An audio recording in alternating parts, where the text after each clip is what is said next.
Hello everyone, welcome to my channel. I hope everyone is having a wonderful day. Before starting the video, please go ahead and hit the subscribe button and give this video a like up. Paul Heyman officially became a babyface in 2024, particularly after June 28, when he declared to Solo Sikoa that he wasn't his tribal chief. He then revealed the genius move behind the transition. Paul Heyman has been a babyface in the eyes of fans, even when he was a villain. He has a firm place in the hearts of WWE fans after being on screen for several years through his associations with Brock Lesnar and Roman Reigns. It's incredible to see just how dedicated he continues to be after multiple decades in the wrestling business. Speaking to the New York Post, Paul Heyman explained the intricate psychology when speaking of the differences between being a villain and babyface. When CM Punk joined Roman Reigns' team as the final member of the Survivor Series team, it wasn't free of cost. There were two reasons behind it happening. The first was CM Punk's loyalty to Paul Heyman. Second, there was a favor that Heyman promised CM Punk. On the penultimate episode of Raw to the Royal Rumble, as well as the Go Home show, Punk touched upon that favor without revealing what it was. There has, however, been a lot of speculation regarding what the favor could be. Some fans have suggested that the favor is a number 30 spot in the men's Royal Rumble match. Historically, the number 30 match has produced more winners than any other spot. In December, Punk pointed to the spot where the WrestleMania sign hangs from the Royal Rumble onwards, hinting that the favor could be related to WrestleMania. Paul Heyman is one of the greatest minds in professional wrestling. For decades, he has been the ultimate puppet master, orchestrating legendary careers, managing dominant champions, and manipulating the industry with his silver tongue. Whether as the mad scientist behind ECW, the advocate for Brock Lesnar, or the wise man to Roman Reigns, Heyman has thrived in the shadows, pulling the strings for the most dominant forces in wrestling history. But in 2024, something happened that nobody expected. Yes, the man who had spent his entire career backing ruthless, villainous superstars, who had built his reputation on deception, strategy, and control, found himself in a position where the WWE Universe was cheering for him. So how did Heyman, one of the most infamous heel managers of all time, pull off such a shocking transformation? In a rare, candid interview, Heyman finally revealed his genius move, the masterstroke that made his babyface turn one of the most compelling storylines of the year. To understand Heyman's transformation, we have to go back to the downfall of the bloodline. For years, Heyman had been the wise man, standing by Roman Reigns' side, as the tribal chief built the most dominant faction in modern WWE history. He played peacemaker between Jey Uso and Roman, he manipulated Solo Sikoa into submission, and he ensured that the bloodline remained at the top for nearly 4 years. But in early 2024, the cracks in the bloodline became too large to ignore. Jey and Jimmy Uso had fully turned against Roman. Solo Sikoa had started questioning his loyalty. New threats like Cody Rhodes and LA Knight were challenging Reigns more aggressively. And most importantly, Roman Reigns was starting to lose faith in Paul Heyman.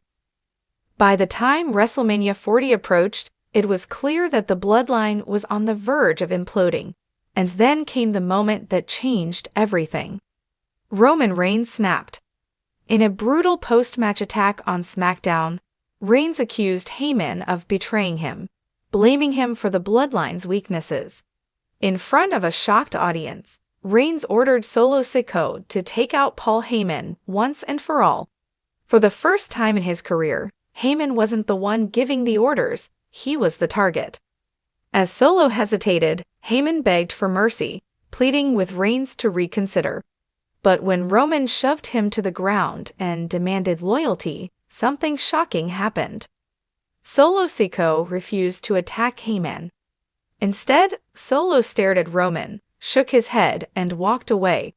Reigns was left furious, while Heyman, battered and emotional, crawled out of the ring. The WWE Universe, who had once despised Heyman for his years of manipulation, suddenly felt sympathy for him. Paul Heyman, the man who had stood by Roman's side as he dominated WWE, had finally been discarded, left to fend for himself. And in that moment, the seeds of his babyface turn were planted. Heyman knew that simply being attacked by Roman wasn't enough to turn him into a full-fledged babyface. He had built his career on deception. Why should anyone trust him now? So he did something brilliant. He didn't just beg for sympathy. He didn't immediately align with another top star. He didn't cut the same "woe is me" promo that many ex-villains do. Instead, Heyman admitted the truth. "I made a mistake." In an emotional promo on Raw, Heyman did something he had never done before. He took accountability. "I spent years at the side of a monster. I justified his actions. I enabled his power. I manipulated every single person who trusted me. And what did it get me? Cast aside, beaten, left with nothing." For the first time, Heyman wasn't the man in control. He was vulnerable, he was real, and most importantly, he was honest. This was Heyman's genius move. He didn't try to suddenly be the good guy. He embraced his past mistakes and used them to fuel his redemption arc. And the WWE Universe bought into it completely. Over the next several months, Heyman slowly rebuilt his reputation, proving to the WWE Universe that he had truly changed.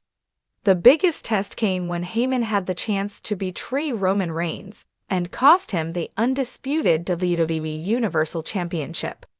At Money in the Bank 2024, Reigns faced a brutal fatal four-way match against Cody Rhodes, LA Knight, and Solo Sikoa. Midway through the match, Reigns, desperate and alone, turned to Heyman for help. Heyman had a choice. He could slip Roman a steel chair and return to his side.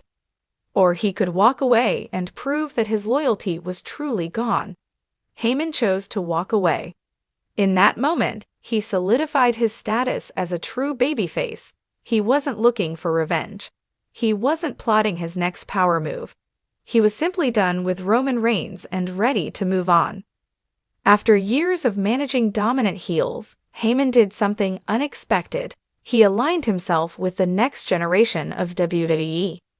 Rather than immediately latching onto another main event star, Heyman became a mentor to rising talent like Carmelo Hayes, Trick Williams, and Braun Breaker. Instead of controlling them, he guided them, using his decades of experience to help shape the future of WWE. This move cemented Heyman as a beloved figure in WWE. He wasn't trying to manipulate his way to the top again, he was passing the torch. With his newfound respect in WWE, rumors began swirling that Paul Heyman could finally be inducted into the WWE Hall of Fame in 2025. A Hall of Fame induction would be the perfect ending to Heyman's redemption arc, a fitting tribute to a man who had spent his entire life revolutionizing the industry.